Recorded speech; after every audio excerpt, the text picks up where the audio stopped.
Imagine this for a moment. You're standing in a crowded room in 1944. The world is still on fire.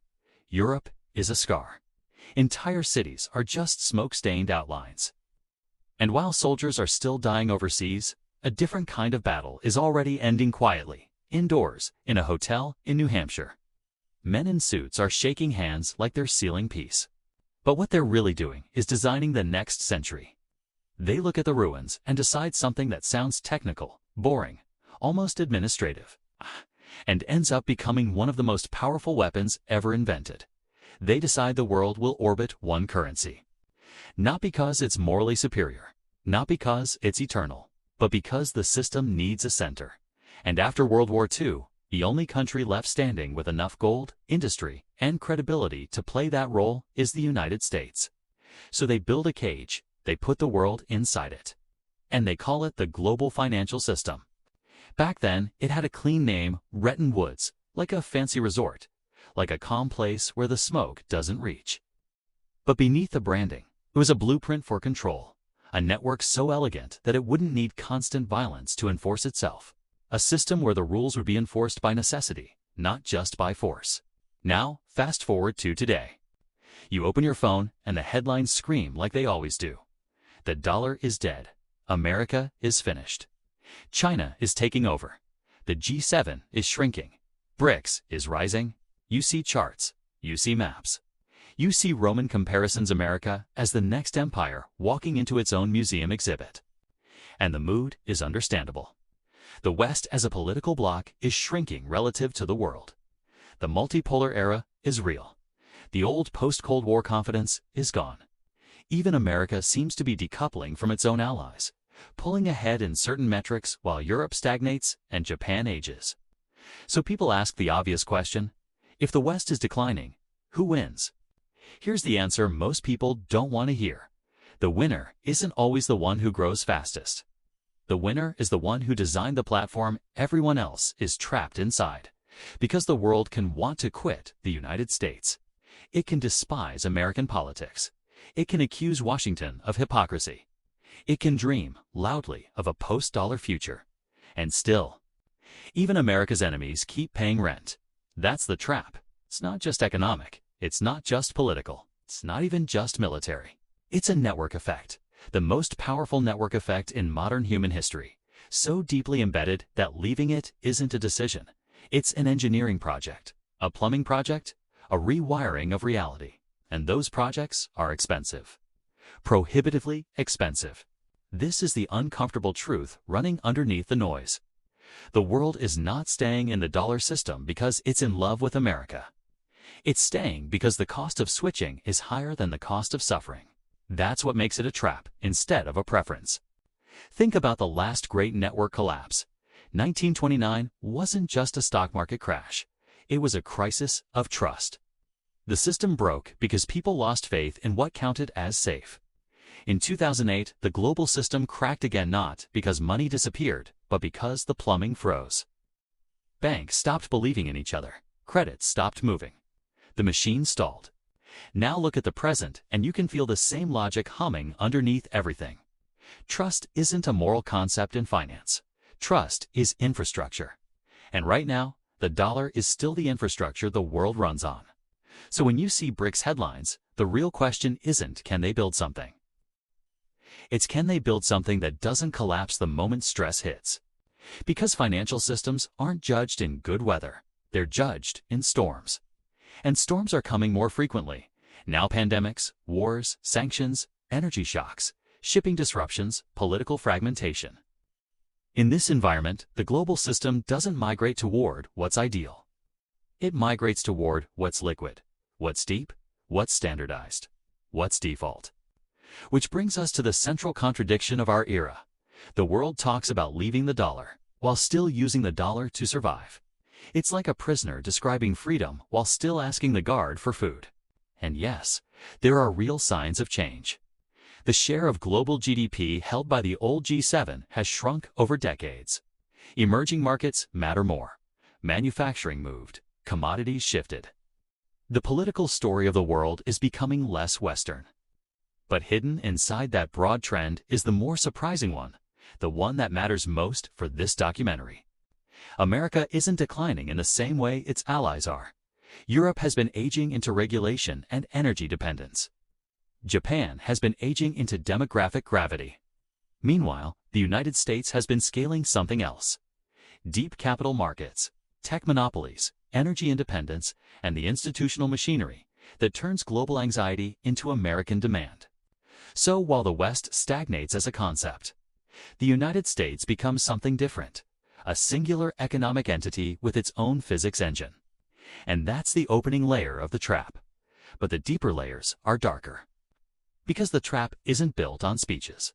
It's built on infrastructure most people never see. The reserve system, the clearing system, the collateral system, the military system, the technology export choke points, the shipping lanes, the language of finance itself. It's a cage made of pipes. And once you're inside it, you can hate the architect all you want. Your survival still runs through the architecture. That's what this video is about. Not, is America good? Not, is China rising? Not, is the dollar immoral? We're going to examine something colder. Why the world can't quit the USA, because quitting would mean breaking the machine that keeps the lights on. Welcome to the dollar trap. In the next section, we start with the first layer, the Great Divorce, why the G7 is stagnating, why America isn't, and how the US quietly becomes the destination of least resistance for global capital. Let's strip away the doom scrolling for a second and look at the data like adults. You've heard the headline statistic. The G7's share of global GDP has fallen over the last few decades roughly. From around half of the world economy to closer to a third. Broadly, that's true. But treating the West as one single block hides the most important trend of the last 15 years. The United States isn't falling with its allies, separating from them. Quietly, structurally, and in the process, it's absorbing their oxygen. Back in 2008, the US economy and the Eurozone were roughly comparable. Peers, two pillars, holding up the same roof. Today, the US economy is dramatically larger, on the order of roughly half again as big as the Eurozone depending on measurement and year. That's not a partnership of equals anymore. That's a divergence, a split timeline. So what happened? Europe built a model designed for stability. America built a model designed for scale. Europe leaned into regulation, precaution, and a system that could survive political fragility till it discovered in 2022 that energy dependency is not a footnote. It is destiny. An economy can be civilized, innovative, morally superior in its own narrative, yet still be hostage to pipelines, geopolitics, and the physics of winter. The US, meanwhile, focused on building what the 21st century rewards most platforms: capital markets, and a technology ecosystem so large it becomes the default architecture of modern life. Look at the symbolism. The London Stock Exchange is still heavy with banks, energy, mining industries that powered the 20th century. Oh, look at the S&P 500. It's dominated by the platforms digitizing the 21st. The shift is not just economic, it's gravitational. Because once one market becomes the home of the most powerful companies and the deepest liquidity, capital stops behaving like a tourist. It behaves like water. It flows downhill. Now, let's make it human. Imagine you're a pension fund manager in Rotterdam or Tokyo. You've got $1 billion. Real retirees. Real people. You need returns that will still exist in 2040. Your job is not to be patriotic. Your job is to be right. You look at your domestic market: stagnation, demographic decline, energy insecurity, political fragmentation. Then you look across the ocean. A deep capital market where you can move billions without breaking the price. Companies that sit at the center of AI, cloud chips, operating systems, and the attention economy.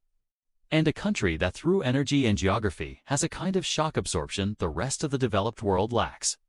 Where does your capital go? It goes to New York. Not because you worship America. Because the math tells you the US is the destination of least resistance. And once that flow begins, it feeds itself. The more Europe and Japan stagnate, the more attractive US assets look by comparison. The US doesn't need to defeat its partners. It simply needs to remain the cleanest dirty shirt in the hamper. That's the first layer of the trap: capital vacuum. A world of slow growth creates a single magnet. And in that magnet, American assets become the default parking lot for global savings. Now, here's the twist that makes this feel almost predatory. The popular narrative says America is declining. But often, what people are really watching is allied underperformance. The United States isn't winning because its politicians are geniuses. It's winning because relative decline is still decline, and when everyone else declines faster, the U.S. becomes the last tall building in a sinking city. It's not a story of American perfection. It's a story of comparative advantage in a world that can't find a safer place to stand. But you're probably thinking, okay, fine, America is pulling ahead. But what about the debt? What about BRICS? What about the push to de-dollarize? That is the strongest argument against the dollar. The one that sounds like the beginning of the end. And yet, the machine keeps running. Why? Which brings us to the basement, because the real power isn't in the skyline. It's in the plumbing. In the next section, we go underground, into the pipes, wires, and hidden mechanics of the global system. We'll look at the moment in February 2022, when the U.S. froze Russia's reserves and terrified every central banker on Earth. And why, even after that, leaving the dollar is still harder than signing a treaty. If the first layer of the dollar trap is about attraction capital flowing toward the United States because everything else looks worse, the second layer is about fear. Because this is where the system stops being abstract. This is where the pipes matter more than the speeches. In February 2022, something happened that rewired the psychology of global finance in real time. With a few coordinated decisions, the United States and its allies froze hundreds of billions of dollars belonging to Russia's central bank.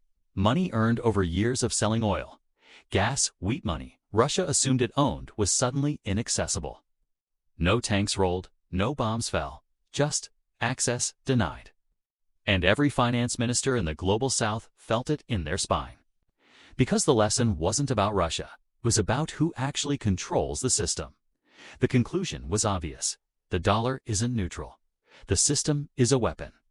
So the backlash began. BRICS leaders talked openly about de-dollarization, about settling trade in local currencies, about building an alternative system that doesn't run through New York. On paper, the argument is flawless. BRICS countries control enormous shares of physical production, energy, food, manufacturing. Why should Brazilian soybeans sold to China touch a U.S. bank at all? Why route trade through a country that might freeze you out? The logic is clean. The problem is the engineering. To understand why the BRICS project runs into a wall, you have to understand a rule so boring it sounds fake, but so real it behaves like gravity. Economists call it the impossible trinity. It says a country can only have two of the following three things at the same time: stable exchange rates, free capital flows, independent monetary policy. You don't get all three, ever. The United States made its choice decades ago. It allows money to move freely, in and out. It lets markets set prices, and it keeps its own central bank sovereignty. The cost is volatility. The dollar moves, it rises, it falls. But the benefit is everything else: liquidity, trust, depth. Now, look at China. China wants a global currency, but it also wants control. It wants to manage its exchange rate to support exports. It wants to dictate monetary conditions internally. And because it picked those two, the math forces it to sacrifice the third: free capital flow. China has capital controls. That's not ideology. It's arithmetic. If you're wealthy in Shanghai and want to move your money to London, you don't just wire it. The state decides. Now run a simple scenario. You're a finance minister in an oil-producing country. You sell $1 billion worth of oil to China. China offers to pay you in yuan. You accept. Now you have $1 billion yuan sitting in a Chinese bank. Next week, you need to buy aircraft from Europe. Europe wants euros, so you try to convert your yuan into euros. Here's the problem. The yuan to euro market is tiny compared to the dollar to euro market. Liquidity is thin. Spreads are wide. And even worse, you can't freely move large sums out of China without permission. So you're stuck. This is the liquidity trap. A reserve currency with capital controls isn't a reserve. It's a hotel with no exit doors. You can check in. Good luck checking out. And look at the rest of the BRICS lineup. Russia sanctioned into isolation. Brazil's currency volatility that scares long-term bondholders. India's strategic rival to China that has actively blocked Chinese tech and investment. Is India really going to anchor its financial future to a currency controlled by Beijing? Geopolitically, that probability rounds to zero, which is why the data refuses to cooperate with the headlines. Despite all the talk, the dollar still dominates global trade finance overwhelmingly. Because when stress hits, nobody wants ideology. They want liquidity. Think of the dollar like a terrible piece of software everyone uses. It crashes. It's ugly. Charges rent. But the entire world runs on it. Try switching your company off Excel tomorrow. You won't just lose convenience, you'll lose compatibility. That's the network effect. And then we hit the deepest layer of the trap: collateral.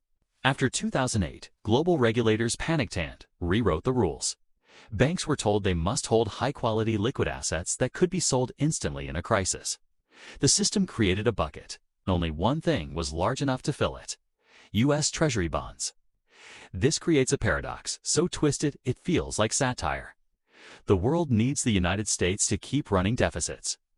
Because if America stopped issuing debt, there wouldn't be enough safe assets for global banks to function.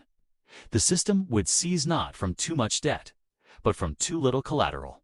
So while the internet screams that U.S. debt is unsustainable, the banking system quietly whispers, "Please don't stop." This is why the dollar trap is so hard to escape. It's not just money. It's the scaffolding holding the entire structure up. But money alone doesn't explain everything. Because even if the dollar collapsed tomorrow, power would still need something else: land, energy, food. And that brings us to the physical world, where the United States didn't just get lucky. It won the geographic lottery. In the next section, we step away from spreadsheets and look at maps at why geography is destiny, and why America functions like a fortress in a world drifting toward fragmentation. Put the charts down for a moment. Forget the bond yields, the reserve ratios, the FX swaps. Pick up a map, a real one. Because if you've ever played a strategy game, civilization, risk, anything where starting position matters, you already understand the cruel truth of history. Some players spawn on nightmare mode.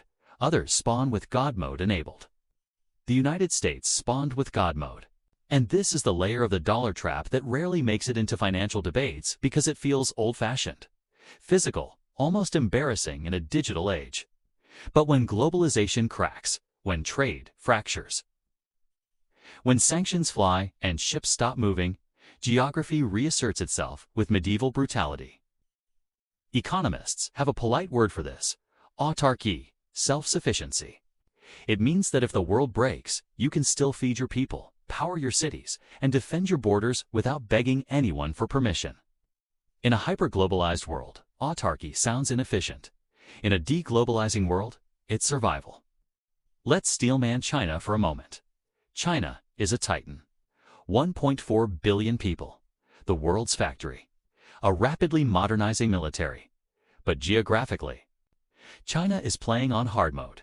Start with energy. China imports roughly 70 to 80% of its oil. That oil doesn't teleport. It arrives by ship, and most of it squeezes through a single narrow choke point: the Strait of Malacca. This is the Malacca dilemma. Roughly 80% of China's energy imports pass through a corridor so narrow it can be monitored down, disrupted by a handful of naval assets. And who patrols those waters? The United States Navy. If a major conflict ever escalated, the U.S. wouldn't need to invade China. It would just need to wait. The lights in Shanghai would dim within weeks. Now look at food. China has about 20% of the world's population and less than 10% of its arable land.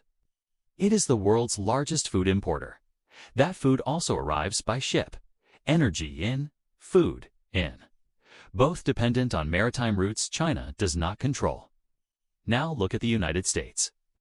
Back in the early 2000s, the story was that America was addicted to Middle Eastern oil. Wars were fought over it. Foreign policy bent around it. Then something quietly changed. The shale revolution. While the world argued about fracking, American engineers cracked a geological cheat code. Within a decade, the United States inverted its energy position. The U.S. became a net energy exporter. Read that again. America now produces more oil and gas than it consumes. And food. The United States is one of the largest food exporters on Earth. It doesn't need to sell goods to buy calories. It doesn't need to sell calories to buy fuel. China must sell goods to buy oil. Saudi Arabia must sell oil to buy food. The U.S. has both. This isn't ideology. This is physics. And then there's the most overpowered piece of economic geography on the planet. The Mississippi River Basin. Moving goods by water is exponentially cheaper than moving them by land. Barges float, trucks burn fuel. A ton of cargo moved 1,000 miles by barge costs pennies compared to railland, almost nothing compared to trucks. The United States has more navigable internal waterways than the rest of the world combined. American farmers in the Midwest can load soybeans onto a barge, float them to New Orleans, and ship them globally for a fraction of what competitors pay. This is why U.S. agriculture is so brutally competitive. It's not just technology, it's terrain. Imagine a world where globalization retreats. War, pandemic, sanctions, trade collapse. What happens? Europe faces deindustrialization without imported energy. China faces food and energy stress without secure shipping lanes. The United States faces higher prices at Walmart. That's it. This is why, when things get scary, capital doesn't flee to where growth is fastest. It flees to where survival is most likely. The U.S. is the only major power that can theoretically close the drawbridge and still feed, fuel, and defend itself. That's the fortress layer of the trap. But money and land aren't enough. You can be rich and siphoned, still fall behind. To control the future, you need something else. You need technology. Specifically, the technology that determines how fast intelligence itself can scale. And this is where the trap tightens again. Because while BRICS countries trade commodities, oil, wheat, copper, the United States has quietly cornered something far more powerful. The means of producing intelligence. In the next section, we move from geography to silicon, from ships and rivers to chips and compute. We'll look at how the U.S. doesn't just dominate tech markets. It controls the choke points of the digital future itself. So far, we've peeled back 3 layers of the trap: money, geography, survival. Now we reach the layer that decides speed. Because in the 21st century, power isn't just about who survives. It's about who advances while others stall. And that race is decided by compute. There's a popular narrative that China is winning the technology war. You've seen the footage. Futuristic cities, cashless payments everywhere, electric vehicles rolling off assembly lines at scale. Apps that integrate everything into a single ecosystem. And that narrative isn't wrong, not, least not entirely. China is an application superpower. It builds physical things exceptionally well. Batteries, solar panels, EVs, consumer hardware, industrial systems. In many of these areas, it outperforms the West on cost, speed, and execution. But beneath that strength lies a structural vulnerability. Because while applications matter, compute decides the ceiling. And compute doesn't start in factories. It starts in physics. On October 7, 2022, the United States made a move that barely registered with the public hand sent shockwaves through every advanced technology firm in China. Washington didn't just ban chips, it banned people. U.S. citizens and green card holders were prohibited from supporting advanced semiconductor manufacturing in China. Engineers, executives, process specialists. Overnight, hundreds of American-educated experts faced a choice. Quit your job immediately or lose your legal ties to the United States. They quit, and the machine slowed. This wasn't symbolism. It was a decapitation strike on expertise. But here's where the trap gets deeper. Why can't China just build its own chips? This is where most explanations fail, because they underestimate how extreme the semiconductor stack really is. Modern AI chips that train large language models and advanced systems require circuits measured in nanometers. 3 nanometers. 2 nanometers. Scales so small, they approach physical limits. To build them, you need a machine so complex it borders on science fiction, extreme ultraviolet lithography. These machines use lasers to vaporize molten tin droplets tens of thousands of times per second, generating light reflected by mirrors polished flatter than anything else humans have ever made. There is exactly one company on Earth that builds them, ASML, in the Netherlands. And here's the trap inside the trap. ASML's machines rely on U.S. patents, U.S. software, U.S. components, and U.S. intellectual property, which means the U.S. government has a legal chokehold on who gets access. When Washington said no, Europe complied. China was locked out of the scalpel. Now Steelman, the counter-argument. In 2023, Huawei released a phone with a domestically produced 7-nanometer chip. Headlines screamed, sanctions failed, but the mechanics tell a different story. China didn't leapfrog the system, it brute-forced it. Using older deep ultraviolet machines, engineers ran the same process multiple times multi-patterning to approximate what EUV does cleanly. It works, but it's slow, expensive, low-yield. Many chips come out broken, while China burns cash to replicate yesterday's nodes with yesterday's tools. The US and its allies move forward toward 10 nanometers, then beyond, and the choke points don't stop at machines. Before a chip is printed, it's designed. That design happens in specialized software electronic design automation tools. Where are those companies based? California. They control roughly 90% of the global market. When updates stop, innovation stalls. This is the silicon curtain. Not a wall, but a gradient of capability that widens over time. And this is why the dollar trap survives every obituary. Because the system isn't just financial, it's technological, it's physical, it's logistical, it's cognitive. So let's bring this home. The world keeps asking the wrong question. It asks, is the United States good? That's irrelevant. The real question is there an alternative system that can replace all of this at once without breaking the machine that feeds, powers, and stabilizes billions of people? So far, the answer is no. And that's why the world can't quit the USA. Not because America is flawless, but because the cost of escape is collapse. In the next and final section, we confront the uncomfortable ending. The $38 trillion debt, the military enforcement of trade, the cultural mind virus, and the one thing that could actually break the trap: not China, not BRICS, not de-dollarization, but America itself. Now we have to talk about the number. The number that dominates every comment section, every doom thread, every end of empire prophecy. $38 trillion. That's the approximate size of U.S. national debt as we move through the mid-2020s. A number so large, it stops behaving like a number and starts behaving like a symbol. A number people point at and say, this is impossible. This has to end. And on the surface, they're right. The United States now spends more on interest payments than on its entire defense budget. In any other country, this would trigger an IMF intervention, austerity, riots, humiliation. So why doesn't it happen here? Because U.S. debt isn't just debt, it's the load-bearing beam of the global financial system. After the 2008 crisis, regulators rewrote the rules. Banks were forced to hold high-quality liquid assets, things that can be sold instantly in a panic. They created a hierarchy. Level 1 collateral. And there was only one asset large enough, deep enough, and trusted enough to fill it at global scale: U.S. Treasuries. This creates a paradox that feels almost perverse. The world needs America to keep borrowing, because if the U.S. suddenly balanced its books, if it paid everything off, the global banking system would face a collateral shortage. The pipes would seize. The machine would stall. So when people say China will dump U.S. debt, they're describing a suicide pact. China no longer even holds enough treasuries to collapse the market. And if it tried to sell aggressively, it would crash the price of its own reserves, spike the yuan, and destroy its export competitiveness. That's mutually assured financial destruction.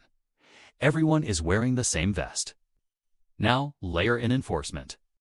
Global trade doesn't exist because humans are peaceful. It exists because someone patrols the sea lanes. For 75 years, that someone has been the U.S. Navy. 90% of world trade moves by ship. Insurance, logistics, just-in-time supply chains, none of it works without maritime security. And when that security wobbles, like in the Red Sea, the entire system panics within days. Here's the uncomfortable question Americans are beginning to ask. Why are we paying to protect everyone else's trade? The moment the U.S. decides to stop subsidizing global order, the world doesn't gently rebalance. It fractures, which is why the threat isn't sanctions. It's indifference. And then there's the final layer, the one no economist likes to talk about because it feels unscientific. Culture. You can ban a currency. You can block a chip. You can even sink ships. But you can't easily delete the operating system of the human mind. The global elite still educates its children in American institutions. English remains the language of science, aviation, finance, and code. The internet runs on American platforms. Global dreams are shaped by American narratives. Even those who denounce the U.S. still measure success in American terms. This is the last bar of the cage. Not hard power, not soft power. Default power. So here's the verdict. The world can't quit the USA because the U.S. is not just a country, it's a system. A system of money, land, technology, security, and belief that feeds itself. A hotel you can check out of, in theory, but never fully leave. And yes, this system has one fatal weakness. It isn't China, it isn't BRICS, it isn't debt, it's internal fracture. History shows that empires at peak dominance don't fall from outside pressure. They collapse inward through polarization, institutional decay, and loss of shared reality. The world can't quit the United States. But the United States can quit itself. And that is a story for another video. The trap isn't a conspiracy. It's an architecture. Built slowly, reinforced, quietly. Normalized so deeply that most people mistake it for nature itself. America didn't dominate because it was virtuous. They won because they built a system that made leaving feel riskier than staying. And that's the most durable form of power there is. The moment another system can replace the dollar's liquidity. The U.S. Navy's security, America's technological choke points, and its cultural gravity simultaneously, the trap breaks. Until then, the door stays open. But the exit fee remains astronomical.